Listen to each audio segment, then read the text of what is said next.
Dear students, physics का आज long question है। Define the branches of physics. Physics की branches. There are different branches of physics that are given as under.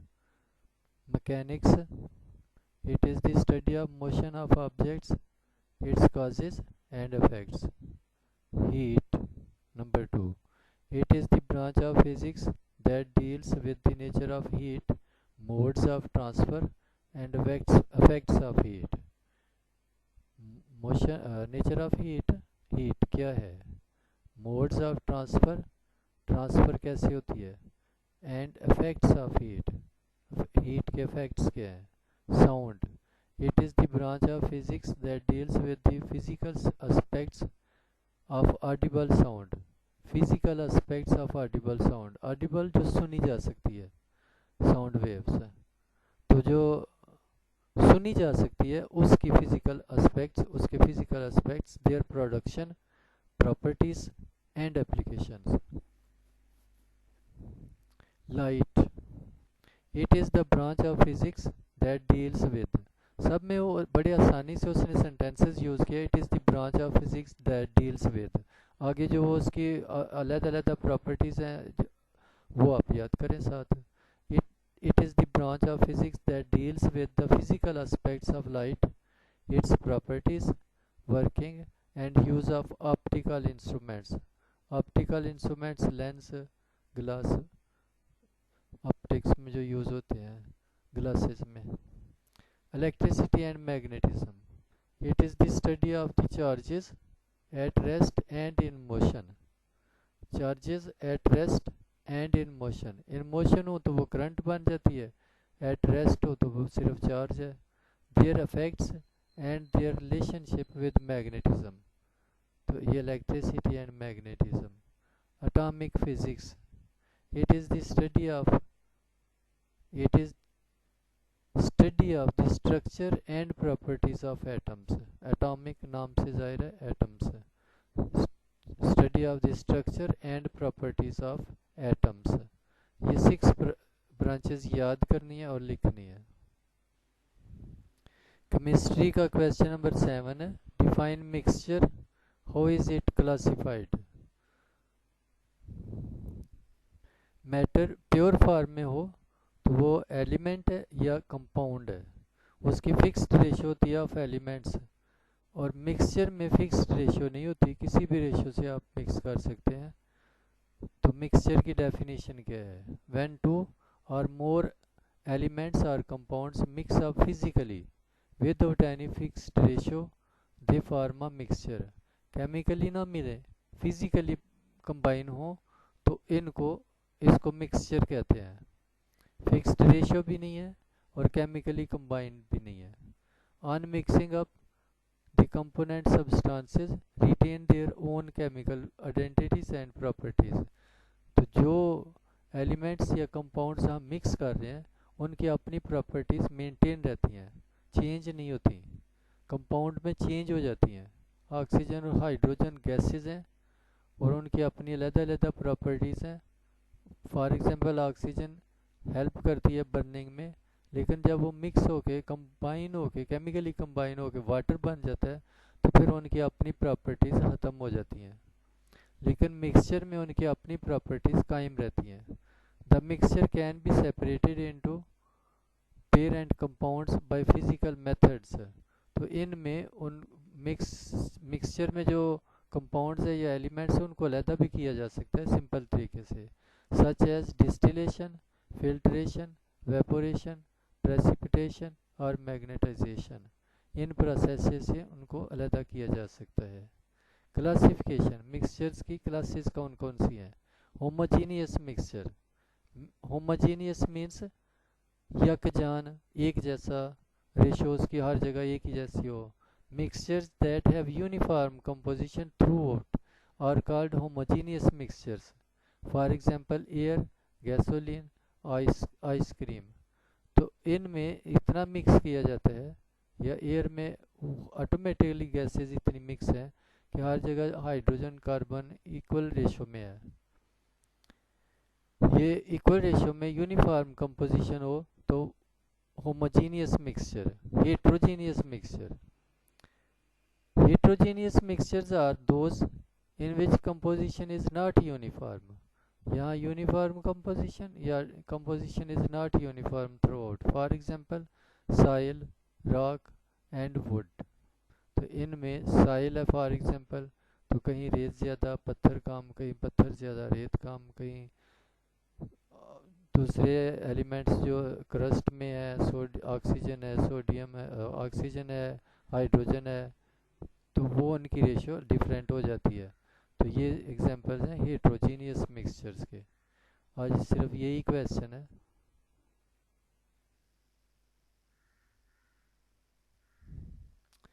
Bio bio का हम organisms के life के levels पढ़ रहे हैं। पहले हमने पढ़ा सब atomic and atomic level. Next है मॉलिक्यूलर लेवल, एटम्स मिलके कंपाउंड बनाते हैं और उसकी एक यूनिट को मॉलिक्यूल कहते हैं।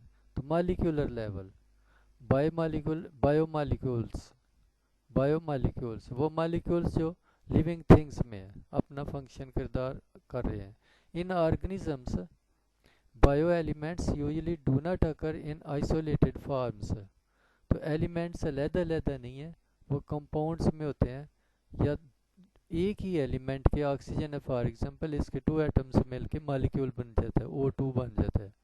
तो ये इन organisms bio elements usually do not occur in isolated forms rather, बल्कि दे कंबाइन थ्रू आयनिक और कोवलेंट बॉन्डिंग।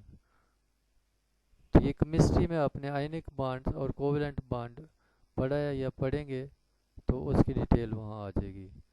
तो आयनिक सिंपली समझ लें कि इसमें इलेक्ट्रॉन ट्रांसफ़र हो जाते हैं और फिर वो एक पॉजिटिव आयन हो जाता है, एक नेगेटिव आयन हो जाता है, वो दोनों कंबाइन हो जाते हैं, इसको कहते हैं आयनिक बॉन्ड। और कोवलेंट बॉन्ड में ये होता है कि आयन से इलेक्ट्रॉन्स ट्रांसफ़र नहीं होते, बल्कि इलेक्ट्रॉन्स शेयर कर लेते हैं, दोनों एटम्स शेयर कर लेते हैं, तो इसको कोवलेंट बॉन्ड कहते हैं। सिंपली ये याद रखें, कोवलेंट बॉन्ड में इलेक्ट्रॉन्स शेयरिंग होती है और आयनिक बॉन्ड्स में इलेक्ट्रॉन ट्रांसफ़र हो जाते हैं। The stable particle formed by such bonding is called as molecule. तो ये बॉन्डिंग बन जाए, चाहे एक जैसे आपस अपने ही एटम्स मिलके, फॉर एग्जांपल ऑक्सीजन एटम मिलके O2 बन गया, ये मॉलिक्यूल बन गया, या हाइड्रोजन और ऑक्सीजन मिलके H2O बन गया, ये एक मॉलिक्यूल बन गया। तो ये मॉलिक्यूल बायोमॉलिक्यूल्स जो मॉलिक्यूल्स लिविंग थिंग्स में है। The stable particle formed by such bonding is called as molecule. If occurring in the bodies of living organism, they are called biomolecules. तो ये जो कोवलेंट बॉन्ड्स या आयनिक बॉन्ड्स बन के molecules बन जाते हैं, तो उसको अगर लिविंग थिंग्स में है तो उनको कहते हैं biomolecules. An organism is formed by enormous number of biomolecules of hundreds of different types. तो ऑर्गेनिज्म जो है उसमें इनॉर्मस नंबर ऑफ बायोमॉलिक्यूल्स, बहुत ज़्यादा बायोमॉलिक्यूल्स हैं, of hundreds of different types के, एक जैसे नहीं और बहुत ज़्यादा।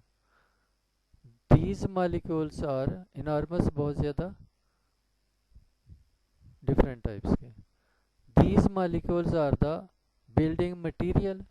यही molecules body को बनाते हैं and are themselves constructed in great variety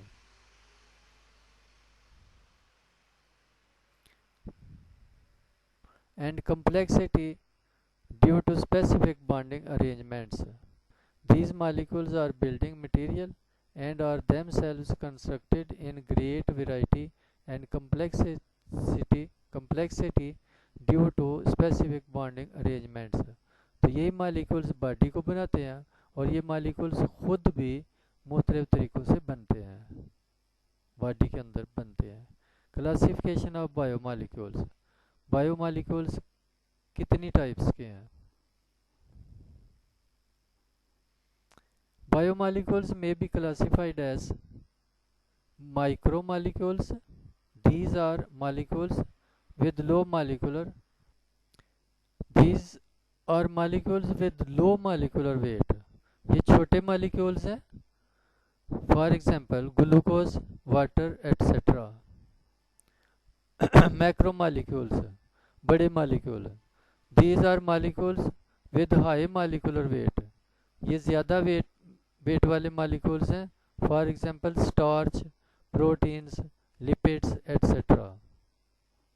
ये आज का हमारा मालिकुलर लेवल है। कल हम पढ़ेंगे next organelle and cell level. Math की एक्सरसाइज 1.6 है। पिछली सारी एक्सरसाइजेज जो पढ़ी हैं उनका सबका इस एक्सरसाइज में यूज़ है। फॉर एग्जांपल मैट्रिक्स डिटर्मिनेंट पढ़ा है, मैट्रिक्स जॉइंट ऑफ मैट्रिक्स पढ़ा है, इन्वर्स ऑफ मैट्रिक्स पढ़ा है और मल्टीप्लिकेशन पढ़ी है। तो वो सारी इस एक्सरसाइज में यूज़ होनी है। Use matrices if possible to solve the following systems of linear equations by number 1 the matrix inverse method, और दूसरा द क्रैमर रोल से दो तरह से इनको सॉल्व करना है। इक्वेशन ये दी हुई है 2x minus 2y equals 4, 3x plus 2y equals 6। इसको मैट्रिक्स फॉर्म में लिखना है। तो इसके सिर्फ कोएफिशिएंट्स, x का कोएफिशिएंट 2 है, y का coefficient -2, x coefficient 3, y coefficient is 2। तो सिर्फ कोएफिशिएंट्स लिखे ना, 2, -2, 3 एंड 2, और ये वेरिएबल्स जो x y आ गया इक्वल्स 4 6, ये मैट्रिक्स फॉर्म में लिखा गया। फिर देखें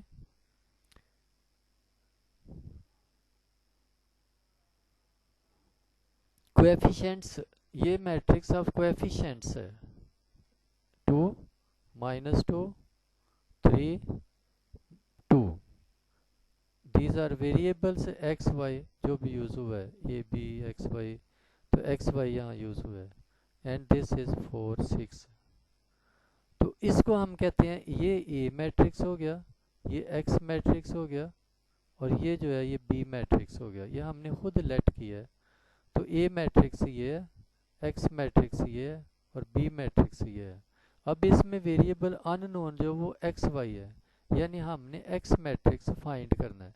तो यहाँ से जो नज़र आ रहा है वो ये है कि ए एक्स इक्वल्स बी। तो इस इक्वेशन को अगर हम सॉल्व करें, एक्स फाइंड करना चाहोगे तो ए उधर जाके ओवर में हो जाएगा, बी ओवर ए हो गया। तो ओवर ए जो है उसको ऊपर लिखें तो ए इन्वर्स बन जाता है। तो ए इन्वर्स फाइंड करना है और उसको बी से मल्टीप्लाई कर दें तो वो एक्स का आंसर आ जाएगा। एक्स क्या है, एक्स वाई, सिंपल तरीके से। अब ए क्या है, ए ये है, इसका ए डिटर्मिनेंट फाइंड किया, 2 2 ज़ार 4 माइनस और 3 2 ज़ार 6, माइनस ये फार्मूले का और ये माइनस इसका अपना, तो ये माइनस और माइनस प्लस हो गया, 4 + 6 10 हो गया। As a determinant equals not zero. हाँ, अगर ये ए का डिटर्मिनेंट ज़ीरो आ जाए तो वो सिंगुलर मैट्रिक्स होता है, तो सोल्यूशन इज़ नॉट पॉसिबल, फिर सोल्यूशन पॉसिबल नहीं होता। क्यों, उसका ए इन्वर्स भी नहीं फाइंड होता। तो ए इन्वर्स नहीं फाइंड होगा तो यहाँ से इक्वेशन सॉल्व नहीं होगी। तो यहाँ ए डिटर्मिनेंट जो है वो ज़ीरो के इक्वल नहीं है, सोल्यूशन इज़ पॉसिबल। अब ए इन्वर्स फाइंड करना है, जॉइंट ए हो गया, ये रिप्लेस हो गए, इनके साइन चेंज हो गए, A inverse 1/a mod into joint A. तो ए डिटर्मिनेंट 10 आया हुआ है, 1/10 इनटू जॉइंट ए, ये आ गया। इसको मल्टीप्लाई नहीं करना, इसको ऐसे ही रहने देना है। अब इसको x इक्वल हो गया हमारा ये ए इन्वर्स इंटू बी। अब ए इन्वर्स ये आया हुआ है 1/10 इंटू 2 2 -3 2, और b जो है वो 4 6 है। इनको आप मल्टीप्लाई करें, उसी तरह रोज कॉलम 2 4 ज़ार 8, 2 4 ज़ार 8 प्लस 2 6 ज़ार 12, -3 4 ज़ार -12, 2 6 ज़ार 12 प्लस 12, ये आ गया 20 0। अब 1/2 जो ये है ये हर एक से मल्टीप्लाई होगा, 20 से मल्टीप्लाई हुआ 1/10, 10 2 = 20, 2 आ गया। ये 2 ऊपर ज़रा लिखें, काटा ना जाए। और 0 को मल्टीप्लाई किया 1/10 से, ये लाइन नहीं है, तो ये आ गया 2 और 0। अब x देखें, x क्या हमने रखा था, एक्स वाई को, यहाँ लिखा है एक्स वाई, तो x इक्वल आ गया 2 और y आ गया 0। ये हमारा सोल्यूशन सेट हो गया 2 0। आज एक ही क्वेश्चन करें और मुझे सेंड करें या खुद आएँ फिजिकली अपनी कापियाँ चेक कराएं।